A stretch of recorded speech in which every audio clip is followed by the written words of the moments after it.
नमस्कार दोस्तों, आज मैं आपको एक ऐसी कहानी सुनाने जा रहा हूं जो शायद आपके होश उड़ा दे। सोचो, अगर आप 3 से 4 साल मेहनत करते हो, घर से दूर रहते हो, फैमिली के सारे सेविंग खर्चा करते हो सिर्फ एक एग्जाम क्रैक करने के लिए।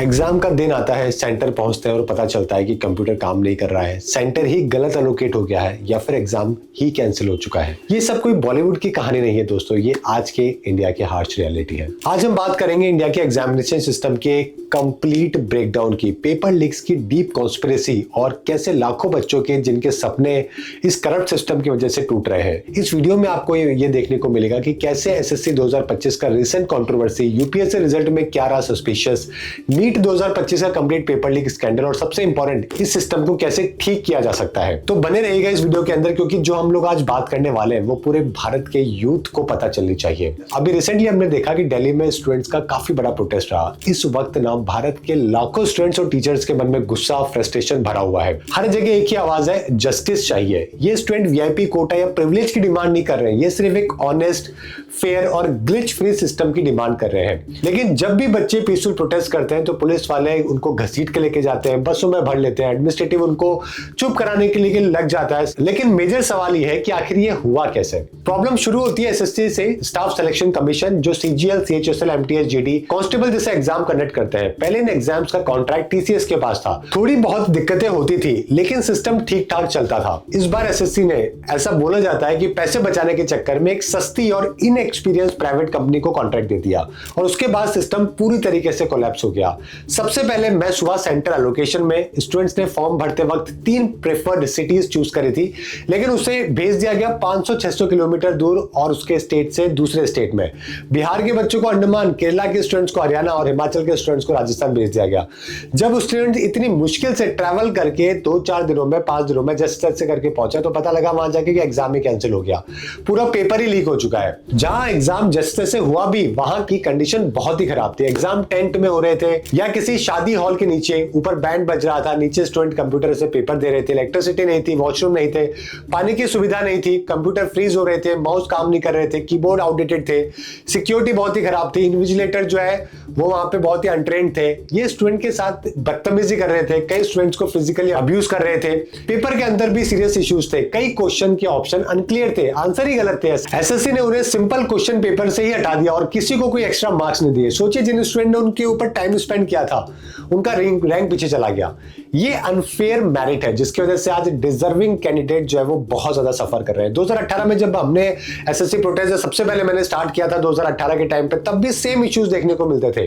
2018 से लेकर 2025 7 साल गुजर चुके हैं लेकिन अभी तक कोई भी सिस्टम में बदलाव देखने को नहीं मिला है। जब स्टूडेंट ने इन सब पर आज के टाइम पे जब आवाज उठाने चालू करी तो एसएससी और सरकार ने सिर्फ एक लाइन का स्टेटमेंट दिया कि 90% इशू रिजॉल्व हो जाएंगे, लेकिन ग्राउंड पे ना तो कोई एक्शन देखने को मिला और ऐसा कोई पहली बार नहीं हो रहा है। हर साल एसएससी के एग्जाम के अराउंड कुछ ना कुछ स्कैम निकल कर आते हैं और हर बार स्टूडेंट्स को ही सफर करना पड़ता है। अब आते हैं असली मुद्दे पे, वो भी है एसएससी सिलेक्शन। रिसेंटली जो पोस्ट फेज 13 एग्जामिनेशन में कंप्लीट कियोस्क हो चुका है। कंप्यूटर बेस्ड एग्जाम कराया गया लेकिन जो कुछ हुआ वो पूरे मिसमैनेजमेंट का एग्जाम्पल था। एग्जाम सेंटर में माउस और कीबोर्ड काम ही नहीं कर रहे थे, सर्वर क्रैश हो रहे थे, इन्विजिलेटर का बिहेवियर कंप्लीटली अनप्रोफेशनल था और सबसे शॉकिंग बात, ऑन द स्पॉट सेंटर को ही बदल दिया। ये सिर्फ टेक्निकल ग्लिच नहीं था दोस्तों, ये कंप्लीट सिस्टमेटिक फेलियर है और इस फेलियर के पीछे था एक कंट्रोवर्शियल कंपनी का हाथ जिसका नाम है एडिक्विटी टेक्नोलॉजीज। जब स्टूडेंट ने इस कियोस्क के बारे में कंप्लेन करी तो उनका कहना था कि एडिक्विटी के बजाय कॉन्ट्रैक्ट टीसीएस के पास जाना चाहिए, जो कि एक एस्टैब्लिश और ट्रस्टवर्दी कंपनी है,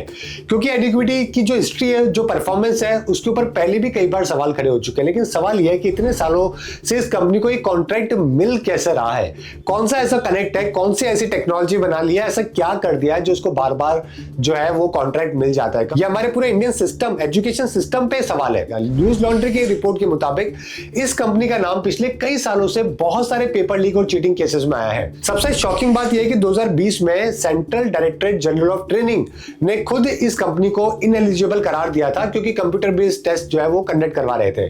फिर भी इस कंपनी को काम मिलता रहा और फ्रॉड चलते रहे। मार्च 2022 में इस कंपनी को फिर से Madhya Pradesh teacher eligibility test का कॉन्ट्रैक्ट मिला, लेकिन हुआ क्या, कमीशन लेकर Rajasthan based Sai educational private limited को इसने सब कॉन्ट्रैक्ट कर दिया। कभी भी किसी भी सरकारी कंपनी के साथ सब कॉन्ट्रैक्टिंग अलाउ नहीं होती है और इसका रिजल्ट क्या रहा, पेपर लीक हो गया, सोशल मीडिया पे वायरल हो गया। सेम दिसंबर 2023 में Madhya Pradesh employment selection board ने फिर से इसी कंपनी को कॉन्ट्रैक्ट दिया। इतना अटूट विश्वास कैसे हो सकता है या और ये स्टूडेंट के साथ विश्वासघात कैसे हो सकता है। एनटीए ने भी इसको पहले हायर किया था। 2022 में एनटीए ने एडुकेटी के साथ एग्रीमेंट साइन किया कंप्यूटर बेस्ड कंडक्ट करवाने के लिए। 2023 में महाराष्ट्र कॉमन एंट्रेंस टेस्ट करवाया गया एमबीए एग्जाम कंडक्ट करवाने के लिए, जिसमें फिर से इनरेगुलरिटीज का मामला सामने आया।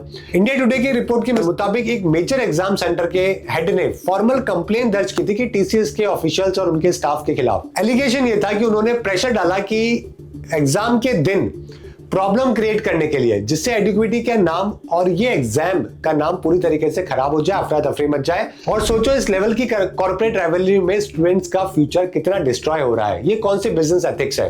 ये सिचुएशन दिखाती कि हमारे देश में एग्जाम कंडक्टिंग कंपनीज के बीच में कितना कुत्ता बिल्ली का गेम चल रहा है और इस खेल में स्टूडेंट्स के सपने टूट रहे हैं। 2025 के यूपीएससी का ही देख लीजिए, क्रेडिबिलिटी की शुरुआत है ना। हमारे देश में मोस्ट प्रेस्टिजियस एग्जाम माना जाता है। जून अभी 2025 में यूपीएससी प्रीलिम्स एग्जाम का रिजल्ट आया तो कुछ पैटर्न जो है बड़े सस्पिशियस देखने को मिले और इसके खिलाफ दिल्ली में प्रोटेस्ट भी हुआ। राजेंद्र नगर में, जिसे यूपीएससी कैपिटल कहा जाता है, स्टूडेंट ने वहां पे कई सारे सवाल उठाए। 3 कंसेक्यूटिव रोल नंबर एग्जाम में क्वालिफाई कर गए। ये बहुत रेयर होता है, ऑलमोस्ट कभी सुना ही नहीं है इस तरीके से।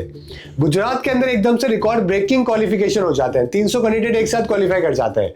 ये सस्पिशियस इसलिए भी लगा क्योंकि 24 मई 2025 को एक गुजराती अखबार में खबर छपी थी कि सोशल मीडिया पे एक रील वायरल हो रही थी जिसमें कहा गया था कि यूपीएससी का पेपर लीक हो चुका है और 25,000 रुपए के अंदर मार्केट में बिक रहा है।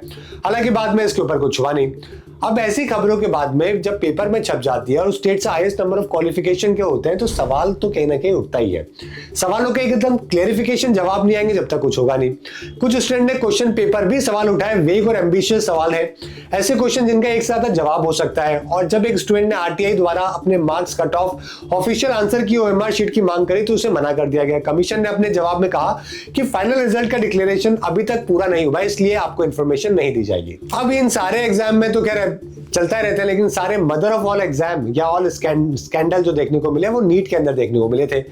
नीट अंडर ग्रेजुएट 2024 का एग्जाम सबसे प्रेस्टिजियस मेडिकल एंट्रेंस एग्जाम। बच्चे छोड़िए, पेरेंट का भी टेस्ट होता है एक तरीके से। कई साल बच्चे के साथ में पेरेंट बिताते हैं, अपने परेशान होते हैं बेस्ट मेडिकल कॉलेजेस में एडमिशन के लिए। लेकिन ये परीक्षा में भी पेपर लीक होने से लेकर रिजल्ट तक एंड टू एंड झोल, काफी कंफ्यूजन, गड़बड़ी वो देखने को मिली। एग्जाम रिजल्ट जो कि 14 जून 2024 को रिलीज होना था, उसे 2024 इलेक्शन रिजल्ट के दिन यानी कि 10 दिन पहले 4 जून को रिलीज कर दिया गया। सोचिए, पहले रिजल्ट आ गया, हमेशा बाद में आना। रिजल्ट देखने में आया कि 8 टॉपर एक साथ सीरियल नंबर काफी करीब है। मतलब ये कि टॉपर्स आसपास थे या एक सेंटर से जुड़े हुए थे। 67 स्टूडेंट्स का परफेक्ट स्कोर था, 720 में 720। कुछ स्टूडेंट का स्कोर 718, 719 थे, जो कि इम्पॉसिबल था according to the NEET marking scheme. Student, parents और अपोजिशन के हल्ला मचाने के बाद में जांच हुई और अप्रैल 2025 में के साल संजीव कुमार सिंह उर्फ Sanjeev, NEET undergraduate 2024 question paper leak के एलिज्ड मास्टरमाइंड निकलते हैं। पटना में उनको गिरफ्तार किया गया। संजीव को अक्टूबर 2023 के स्टेट के अंदर जो कांस्टेबल रिक्रूटमेंट एग्जाम हुआ, मार्च 2024 में टीचर रिक्रूटमेंट एग्जाम हुआ, उसको लेकर भी इन्वॉल्व बताया गया। और देखिए कितने तेजस्वी ये लोग, उसके बाद में वापस से सेम आदमी देखने को मिलता है। ऑफिशियल सोर्सेज के मुताबिक मई 2025 में नेशनल मेडिकल कमीशन के 26 एमबीबीएस स्टूडेंट्स को कंप्लिसिट पाया गया कि इस नीट 2024 में उन्होंने माल प्रैक्टिसेस करी है। उन्हें इमीडिएट सस्पेंशन कर दिया गया। साथ ही 14 स्टूडेंट्स के एडमिशन कैंसिल कर दिए गए। एनटीए ने 12 स्टूडेंट्स को कुछ सालों के लिए डिबार भी कर दिया। दोस्तों, अब मैं आपको सच बता रहा हूं, ऐसी बात बताने वाला हूं जो शायद आपको होश उड़ा दे। इंडिया टुडे की पिछले साल की एक रिपोर्ट के मुताबिक पिछले 7 सालों में 70 से ज्यादा पेपर लीक हो चुके हैं। 1.7 करोड़ एस्पिरेंट पे इसका इंपैक्ट है जो कि पड़ा है। राजस्थान, यूपी, हरियाणा, मध्य प्रदेश, तेलंगाना, गुजरात, हर स्टेट में ऐसे बहुत सारे केसेस देखने को मिले हैं। राजस्थान में 2015 से 2023 के बीच में 14 इंसिडेंट रिकॉर्ड हुए हैं जहां पे पेपर लीक जो है वो देखने को मिला है। यूजीसी नेट हो, पुलिस रिक्रूटमेंट पेपर हो, बहुत ही प्रोमिनेंट एग्जाम है। गुजरात में तो मॉडल ही अलग लेवल पे चल रहा है। 14 इंसिडेंट तो पेपर लीक के पिछले कुछ सालों में देखने को मिले हैं। यूपी में कम से कम 9 पेपर लीक हो चुके हैं 2017 से 2024 के बीच में। UP teachers eligibility test, okay, उसके अलावा बीएड का जॉइंट एंट्रेंस एग्जाम, नीट का UG examination, 12th board board का एग्जामिनेशन, 2024 के constable exam leak, 48 lakh aspirants पे इसका इंपैक्ट हुआ था। उनके करियर के साथ एक तरीके से खिलवाड़ हुआ है। कितना टाइम, एनर्जी, पैसा, मेहनत कितनी ज्यादा लगती है एग्जाम को क्रैक करने के लिए, ये कभी भी करप्शन करने वाले नहीं समझते। ये पेपर लीक केवल बड़े रिक्रूटमेंट और हायर एजुकेशन एग्जाम तक सीमित नहीं है, अब तो स्कूल और बोर्ड एग्जाम तक ये पहुंच चुके हैं। बिहार बोर्ड क्लास 10th का एग्जाम पेपर जो है वो लीक हो चुका है। वेस्ट बंगाल में स्टेट एग्जाम पेपर पिछले 7 सालों में कम से कम 10 बार लीक हो चुका है। तमिलनाडु में क्लास 10th एंड 12th के पेपर है जो कि लीक हो चुके हैं। इन सब ने हिंदुस्तान के लाखों करोड़ों बच्चों के फ्यूचर को हिला के रख दिया है। उनका जो ट्रस्ट है ना सिस्टम पे, वो पूरी तरीके से खत्म हो चुका है। ये डाटा क्लियरली दिखाता है कि करप्शन अब रूट लेवल तक पहुंच चुका है। जब स्कूल लेवल के एग्जाम में भी धांधली हो रही है तो समझिए कि सिस्टम कितना ज्यादा करप्ट हो चुका है और कितना डेप्थ तक घुस चुका है। कैसे हमारे देश के लोगों को देश के सिस्टम पे भरोसा होगा? हमारे देश में ये जो एग्जाम सिस्टम है ना, ये सिर्फ कोई नौकरी के लिए नहीं, ये पूरा इमोशनल इंपैक्ट होता है इसका। हमारे देश में यूपीएससी, एसएससी ये एग्जामिनेशन नहीं है, ये सिर्फ सरकारी नौकरी के लिए नहीं है। इसके पीछे लाखों बच्चे जो इंस्पायर करते हैं वो इस वजह से करते हैं क्योंकि हमारे स्कूलिंग सिस्टम इतना खराब है कि बच्चे को रटवा रटवा के सिर्फ एक एग्जाम के लायक बनाया जाता है और उस एग्जाम से उसकी पूरी पीढ़ी जो है वो सुधर सकती है। अब बार बार पेपर लीक होना, रिजल्ट डिक्लेयर ना होना, रिक्रूटमेंट लेटर टाइम पे नहीं आना, गलत आना, इन सब के चक्कर में एक बच्चा बहुत ट्रेजेडी हो जाती है और इसी वजह से पूरी दुनिया में सबसे ज्यादा स्टूडेंट है जो कि भारत में सुसाइड करते हैं।